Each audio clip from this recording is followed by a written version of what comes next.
എല്ലാ ഇനത്തിലുള്ള സ്വദേശി വിദേശി പഴവർഗ്ഗ ചെടികൾ, കൊമങ്ങിൻ തൈകൾ, ഇൻഡോർ ഔട്ട്ഡോർ ചെടികൾ, ആമ്പൽ, താമര തുടങ്ങി വാട്ടർ പ്ലാന്റുകളുടെ കളക്ഷനുകൾ, അലങ്കാര മത്സ്യങ്ങൾ എല്ലാം ഒരു കുടക്കീഴിൽ. ആയാൻ നഴ്സറി, പൂക്കോട്ടുംപാടം, കരുളായി റോഡ്, ഉപ്പുവള്ളി. ഇടത് വലത് മുന്നണികൾ 10 വോട്ടിന് വേണ്ടി മതതീവ്രവാദികളെ വെള്ളപൂശുകയാണെന്ന് ശിവസേന UBT. മനുഷ്യജീവന് വില കൽപ്പിക്കാത്ത കേന്ദ്ര കേരള സർക്കാരുകളുടെ നിലപാട് പൈശാചികമെന്നും ശിവസേന UBT നേതാക്കൾ നിലമ്പൂരിൽ വാർത്താസമ്മേളനത്തിൽ പറഞ്ഞു. വന്യമൃഗങ്ങളുടെ ആക്രമണത്തിൽ ഓരോ വർഷവും മരണപ്പെടുകയും പരിക്കേൽക്കുകയും ചെയ്യുന്ന കുട്ടികൾ ഉൾപ്പെടുന്ന മനുഷ്യജീവനുകൾക്ക് മാനുഷിക പരിഗണന പോലും നൽകാത്ത കേരള സർക്കാരുകൾക്കെതിരെയുള്ള തെരഞ്ഞെടുപ്പാണിതെന്ന് ശിവസേന കേരള രാജ്യപ്രമുഖ് സജി തുരുത്തിക്കുന്നിൽ പറഞ്ഞു.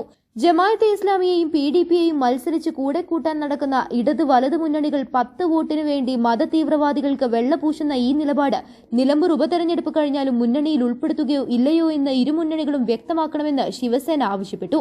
നിലമ്പൂർ ജനതയുടെ നീറുന്ന പ്രശ്നങ്ങളായ കാർഷിക വിഷയങ്ങൾ, നിലമ്പൂർ ബൈപ്പാസ്, കുടിവെള്ളക്ഷാമം, പട്ടികജാതി കോളനികളുടെ ശോചനീയാവസ്ഥ, ആരോഗ്യമേഖലയിലെ അവഗണന എന്നീ വിഷയങ്ങൾക്ക് വേണ്ടി ശിവസേന നിരന്തരമായ പോരാട്ടങ്ങൾക്ക് നേതൃത്വം നൽകുമെന്നും ശിവസേന സ്ഥാനാർത്ഥി എന്നും നിലമ്പൂർ ജനതയ്ക്കൊപ്പം നിലകൊള്ളുമെന്നും വാർത്താസമ്മേളനത്തിൽ അറിയിച്ചു.